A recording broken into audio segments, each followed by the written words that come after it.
Welcome to day 12. You've almost made it through this 14-day challenge. We have a lot of ground to cover today, so let's get right to it.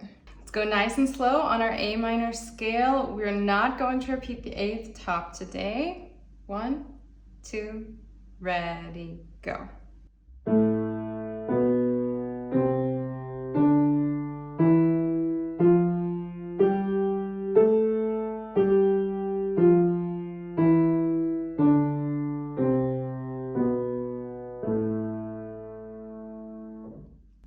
And then for our improvisation, we're going to be doing, yesterday we had a pattern in 3/4 time. Today we're going to be doing a pattern in 4/4 time. Today I will just show you my variation in tempo. The score for it is in your workbook and you can feel free to play it how I play it, or of course, as always, make your own variation on this improvisation.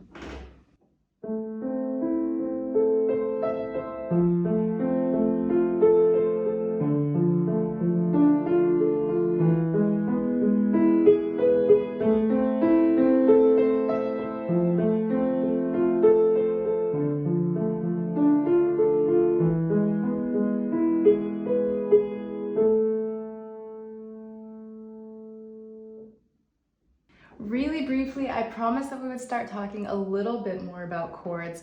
And so here we can start to take a little bit closer glance at these. This pattern that we're playing, we're starting with an A minor chord, A, C, E. And then we hop over to an F major chord, F, A, C. And then we go down another skip to D minor, D, F, A. And then we step up to E major, E, G sharp, B. Every single chord that we learn is a specific collection of 3 notes. So A minor is always A, C, E, for example. We can mix them up, we can change the order, but it remains A minor as long as we have those 3 notes. If we change our C to C sharp,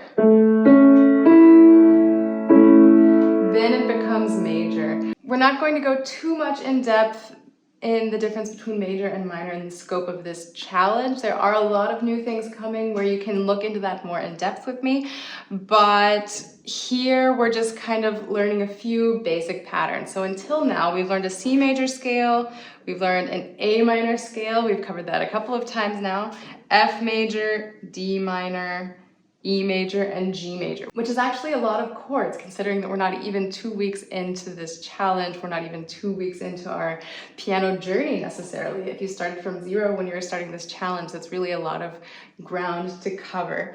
So that is something that I will be offering a lot of content more in depth, but within these 2 weeks, we're just going to be scratching the surface a little bit.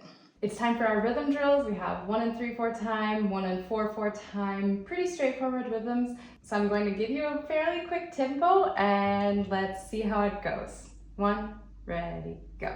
1, 2, 3, 1, 2, and 3, and 1, 2, 3, 1, 2, 3, 1, 2, 3, 1, 2, 3. I'm not sure why I gave you such an easy rhythm around day 12. Hopefully it went okay anyway. 4/4 time. 1, 2, ready, go. 1 and 2 and 3, 4. 1 and 2 and 3, 4. 1, 2, 3 and 4. 1, 2, 3, 4. Now I remember why that's so easy. That's our rhythm that we're going to need for playing by ear today. That's why. The work we're learning today by ear is the melody from Morning by Edvard Grieg, a Norwegian composer, from his Peer Gynt suite. Similar to some of the other classical melodies that we've done, maybe you're not familiar with the title, but you might be familiar with the tune. So it's this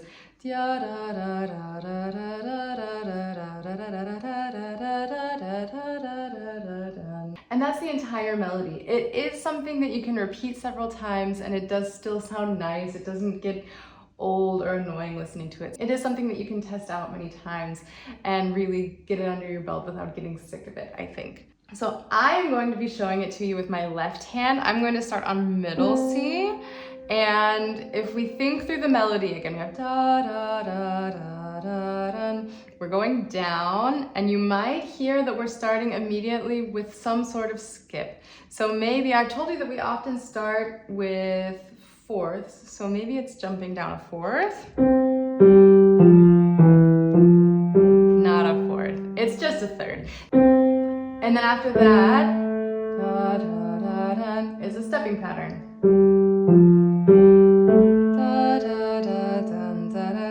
And then that, you can hear, is a variation. It's the same notes, we just have a little kind of back and forth twist added in there.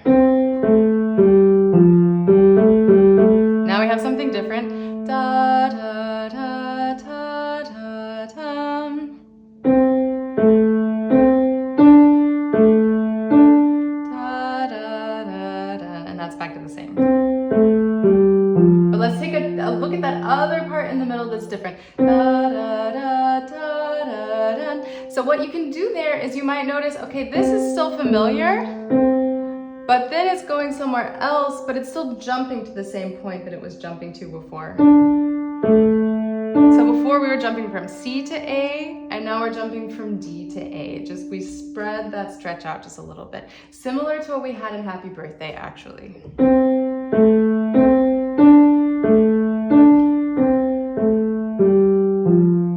This is something where the fingering is a little bit awkward, whether you play it with the right hand or with the left hand. It's just a little uncomfortable to get all of the notes under your fingers. We actually only need 5 notes, but the way the patterns fall can be a little bit awkward. So I would start with my left hand thumb, and then when we have the C, A, C, D, A, D, you start with the thumb on C, you jump to the 3rd finger, or you could switch to the 4th finger on A, go back to C with the 2nd finger, and then you grab the D with your 1st finger. And then there are 4 notes left. You have 4 fingers left after the thumb, and that gets you to the finish line. Now, I am being a very bad example. I am playing sitting with crossed legs.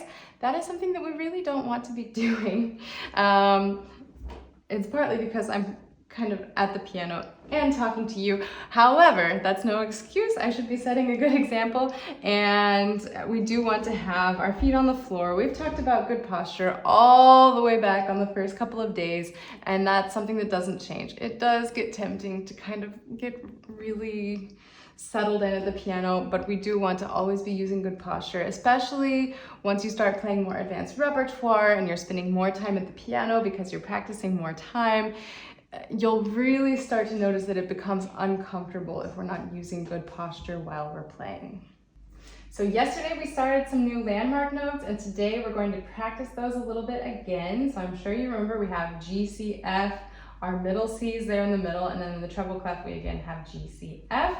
So let's just have a quick quiz. F, C in the bass clef, F in the bass clef, bass G, treble C, treble G, and then we're going to start mixing those in with some patterns again.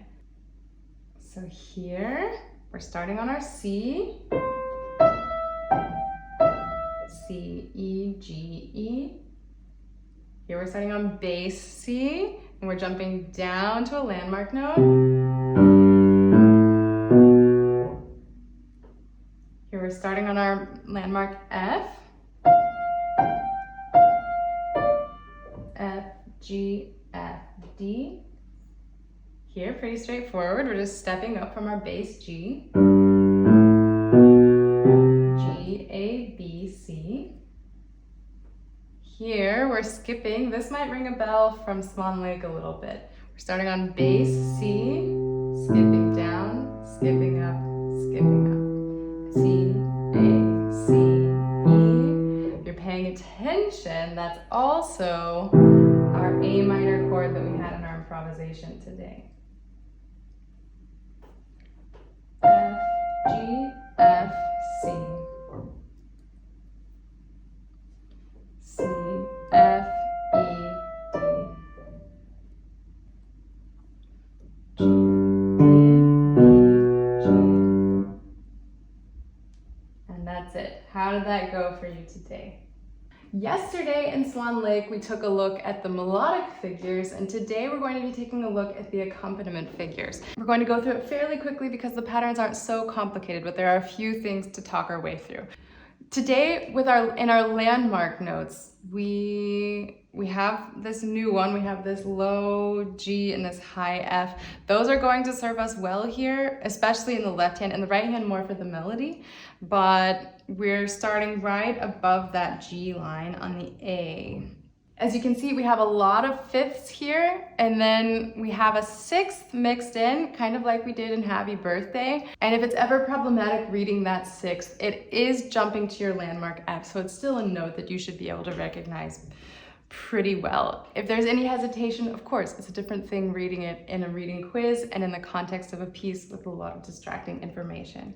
But let's just play through the left hand first two lines here. It's just these fifths and sixths until we get to the very last measure of the second row, but then it's just stepping. So I'm just going to count us in, play through it once, and then you're on your own to practice it. 1, 2, ready, go.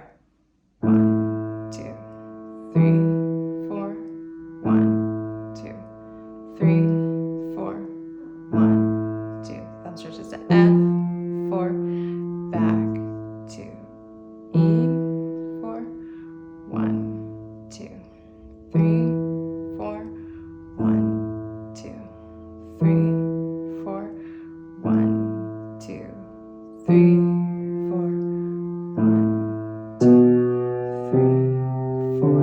And then that stepping pattern brings us into our melodic figure that the left hand takes over. Then the right hand actually has a much simpler accompaniment when the left hand is playing the melody. The right hand just has 3 notes here, and they're all whole notes. So let's take it as a reading exercise and just sight read it together. We're starting with our right hand thumb right above our landmark G. 1, 2, ready, go. 1, 2, 3, 4. 1, 2, 3, 4. 1, 2, 3, 4. 1, 2, 3, 4. 1, 2, 3, 4.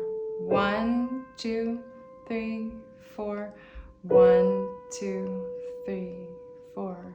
1, 2, 3, 4. In Scarborough Fair today, we're starting to put the hands together. Today, we're going to look at the first 2 rows hands together, and then tomorrow we'll be doing the last 2 rows, and then for the final day of the challenge, we'll be putting everything together, hands together. For the purpose of time, today I'm not going to review the hands separately with you. You've had lots of chances to learn how to practice, how to go about this. I want you to pause here, do that on your own. So practice the right hand a few times just to review, right? Because we're moving through row by row, and we want to make sure that we have this kind of mental image of everything that we need ready to go when we put the hands together. So we're going to start with just the first row, the hands together. And the left hand is only playing on the first beat of each measure. So when you start putting your hands together, you need to pause a little bit to coordinate, that's fine. And you'll get it back in tempo and back in a steady beat with all of the right rhythms once you've tested it out a time or 2.